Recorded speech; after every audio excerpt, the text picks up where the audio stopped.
प्रभु तेरी वाणी जीवन की रोटी, नैनों की ज्योति अंधेरा मिटाती।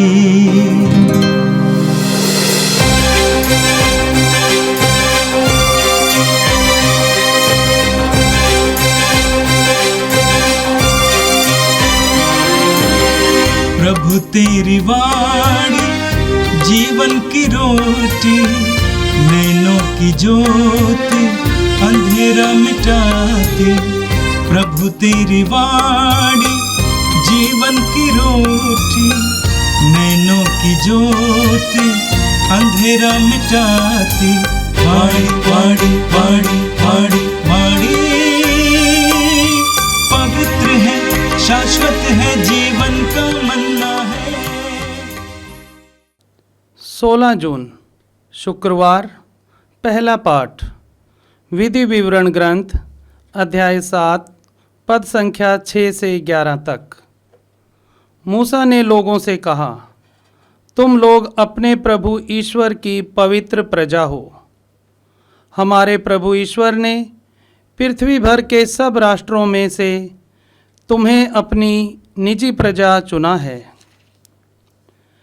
प्रभु ने तुम्हें इसलिए नहीं अपनाया और चुना है कि तुम्हारी संख्या दूसरे राष्ट्रों से अधिक थी।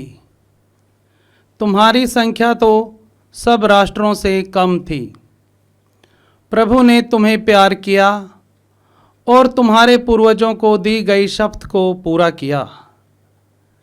इसलिए प्रभु ने तुम्हें अपने भुजबल से निकाला और दास्ता के घर से, मिस्र देश के राजा फिरौन के हाथ से छुड़ाया है। इसलिए याद रखो कि तुम्हारा प्रभु ईश्वर सच्चा और सत्य प्रतिज्ञा ईश्वर है। जो लोग उसे प्यार करते और उसकी आज्ञाओं का पालन करते हैं, वह उनके लिए 1000 पीढ़ियों तक अपनी प्रतिज्ञा और अपनी कृपा बनाए रखता है। जो लोग उसका तिरस्कार करते हैं, वह उन्हें दंड देता और उनका विनाश करता है। जो व्यक्ति उसका तिरस्कार करता है, वह उसको दंड देने में देर नहीं करता। इसलिए जो आज्ञाएं, नियम और आदेश मैं आज तुम्हारे सामने रख रहा हूँ, तुम लोग उसका पालन करो। यह प्रभु की वाणी है। संत मत्ती के अनुसार पवित्र सुसमाचार अध्याय 11 वाक्य 25 से 30 तक। उस समय ईसा ने कहा, पिता, स्वर्ग और पृथ्वी के प्रभु, मैं तेरी स्तुति करता हूँ, क्योंकि तूने इन सब बातों को ज्ञानियों और समझदारों से छिपाकर मेरे बच्चों पर प्रकट किया है। हाँ पिता, यही तुझे अच्छा लगा। मेरे पिता ने मुझे सब कुछ सौंपा है। पिता को छोड़कर कोई भी पुत्र को नहीं जानता। इसी तरह पिता को कोई भी नहीं जानता, केवल पुत्र जानता है, और वही जिस पर पुत्र उसे प्रकट करने की कृपा करे। थके मांदे और बोझ से दबे हुए लोगों, तुम सभी मेरे पास आओ, मैं तुम्हें विश्राम दूंगा।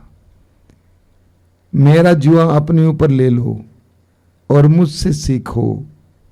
मैं स्वभाव से नम्र और विनीत हूं। इस तरह तुम अपनी आत्मा के लिए शांति पाओगे, क्योंकि मेरा जुआ सहज है और मेरा बोझ हल्का। यह प्रभु का दिव्य सुसमाचार है। क्रिस्त प्रभु की जय। मेरे प्रिय भाई और बहनों, आज कैथोलिक कलीसिया प्रभु यीशु के पवित्र हृदय का पर्व मनाती है। हम यूहन्ना के सुसमाचार के अध्याय 19 वाक्य 34 में पढ़ते हैं, जब प्रभु यीशु क्रूस पर लटके हुए थे, मर चुके थे, एक सैनिक ने प्रभु के हृदय को भेद दिया और उनके हृदय से जल और रक्त बह निकला। यीशु का हृदय हमारे लिए खुला। वास्तव में यीशु के पवित्र हृदय का पर्व ईश्वर के प्रेम का पर्व है। हमारे प्रति यीशु के प्रेम का पर्व है। यीशु के द्वारा ईश्वर के प्रेम का पर्व है।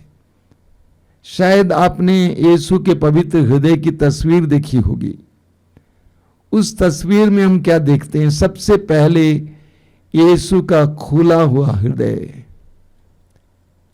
यीशु का हृदय सबके लिए खुला था, भले बुरे, पापी धर्मी, रोगी पीड़ित दुखी, बच्चे नारी, वेश्याएं और समाज से तिरस्कृत लोग।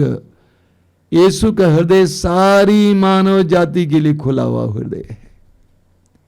तो सबसे पहले यीशु का खुला हुआ हृदय हमें दिखाई देता है। उसके बाद उस तस्वीर में हम देखते हैं कि उस हृदय के ऊपर से आग की लपटें निकल रही हैं। ये आग की लपटें क्या हैं? यीशु का हृदय ईश्वरीय प्रेम से भरा हुआ है। ईश्वरीय प्रेम के आग की लपटें। प्रभु यीशु ने स्वयं कहा लूकस के सुसमाचार के अध्याय 12 में, मैं इस संसार में आग लेकर आया हूं।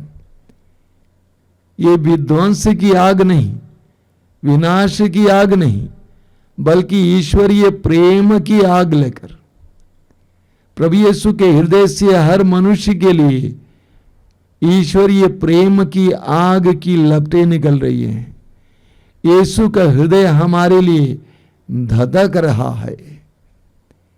तीसरी चीज जो हम यीशु के हृदय पर देखते हैं, कांटों का एक घेरा। बहुत सुंदर तस्वीर है। उसके द्वारा वास्तव में ईश्वरीय प्रेम को प्रकट किया जाता, बताया जाता है।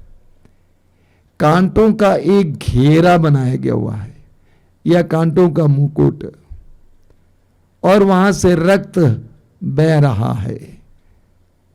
हमारे शरीर में हृदय बहुत नाजुक अंग है, और उसको कांटों से चुभा जाए तो उसमें से रक्त बहेगा। यीशु के हृदय के चारों ओर कांटों का घेरा है। मान लीजिए आपके शरीर के किसी भी अंग में कांटा चुभ जाए, कांटा अंदर जाए और कांटा रह जाए तो क्या होगा? शरीर का वो हिस्सा सूजने लगेगा, उसका सूजन होगा, और जितना सूजन होगा उतना वो कांटा अंदर जाता रहेगा। यीशु के हृदय के चारों ओर का जो कांटों का घेरा है, मनुष्य जाति के अपराध, पाप और तिरस्कार के कांटों का घेरा है। ईश्वर का हृदय हमारे लिए खुला हुआ है, यीशु का हृदय हमारे लिए खुला हुआ है, लेकिन हमने उनके प्रति अपराध किया, अन्याय किया उनके साथ, और उनका तिरस्कार किया। इसके बावजूद हमारे प्रति ईश्वर का प्रेम घटता नहीं है। ये ईश्वरीय प्रेम की खूबी है, वो अनोखा प्रेम। अब मनुष्यों का प्रेम लोगों के प्रति घटता है उस समय जब हमें बराबर उस व्यक्ति से दुख मिलता है। धीरे धीरे उस व्यक्ति के प्रति हमारा प्रेम घटते जाता है। हो सकता है कि ऐसा समय आ जाए जब हमारा दिल उनके लिए बंद हो जाता है। लेकिन ईश्वरीय प्रेम की खूबी यह है कि हम जितना भी उसका तिरस्कार करें उतना वह हमें प्रेम करता है।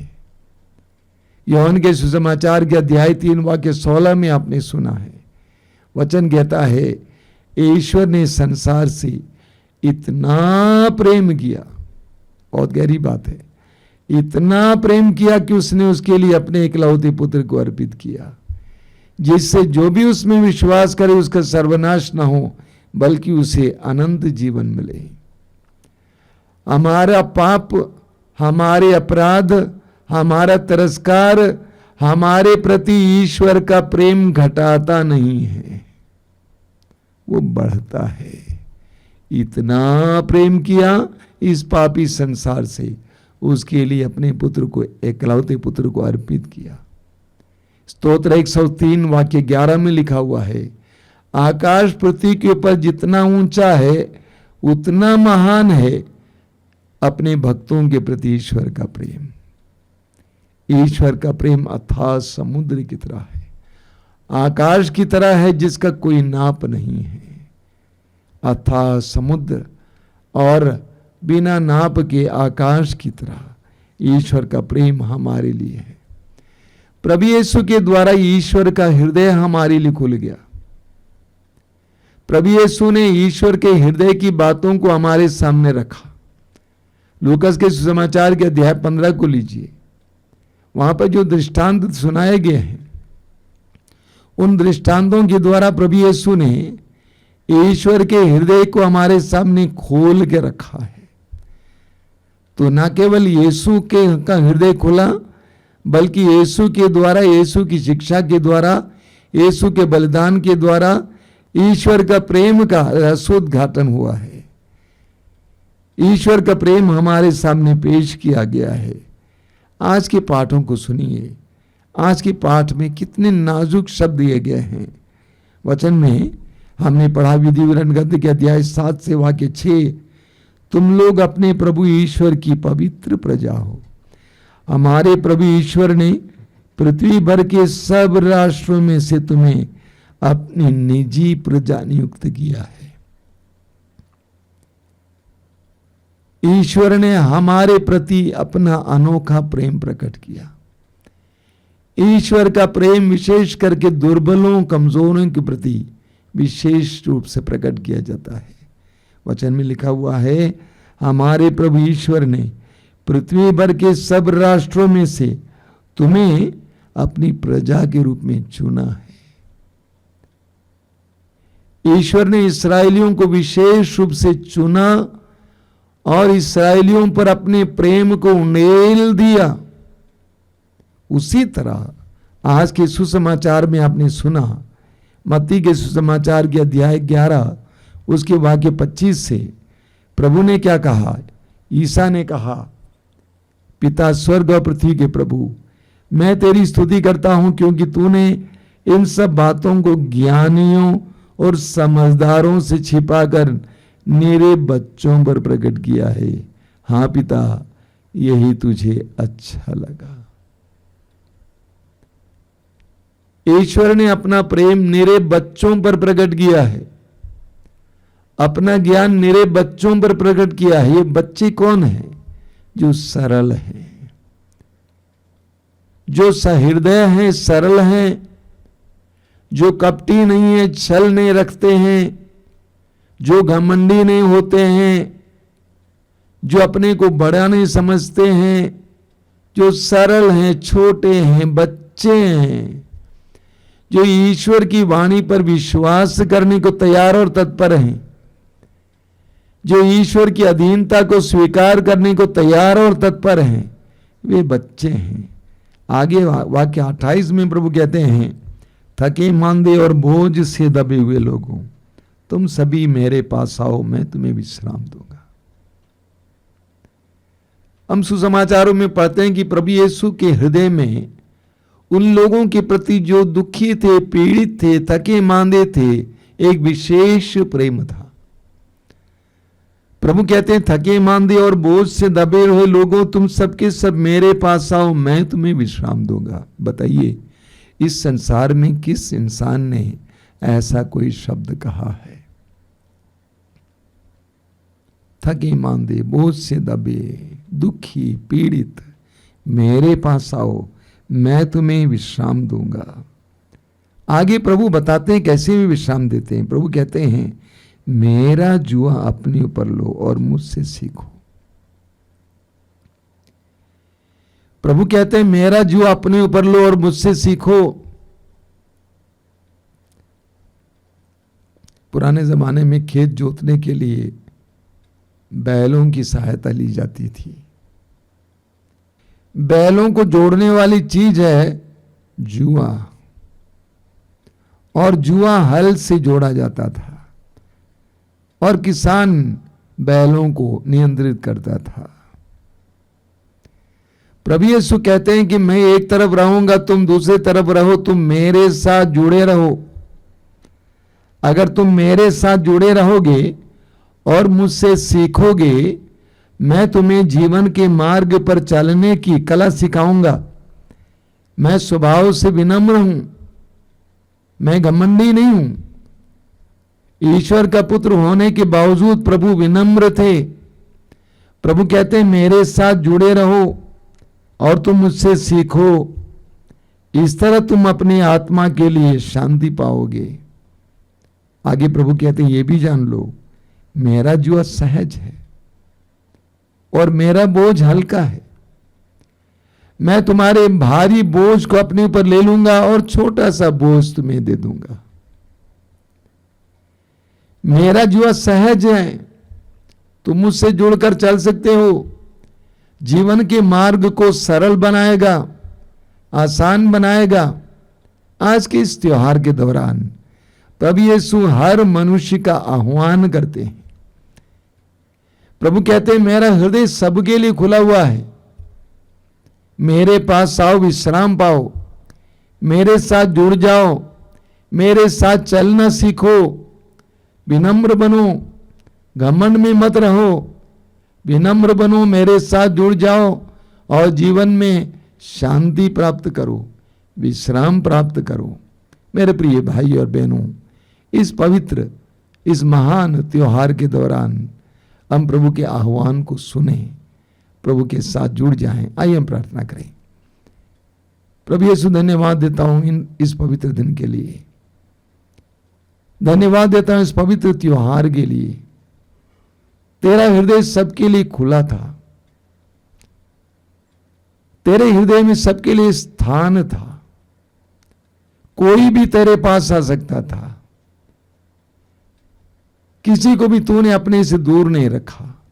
पापी, निराश, उदास, रोगी, समाज से तिरस्कृत, वेश्याएं, सबके लिए तेरा हृदय खुला हुआ था। प्रभु तेरे इस पवित्र त्योहार के दिन हमें भी अपने हृदयों को बड़ा करने के लिए कृपा दीजिए। हमारा भी हृदय तेरे हृदय की तरह बन जाए, हम भी उदार बने, विशाल मनस्क बने, विशाल हृदय के बने। ये प्रभु यीशु इन वचनों को सुनने वाले मेरे भाई बहनों को आशीर्वाद दीजिए। आज के संपूर्ण दिन में उनको तेरे संरक्षण का अनुभव मिले। हमारी प्रार्थना को ग्रहण कर, आमीन।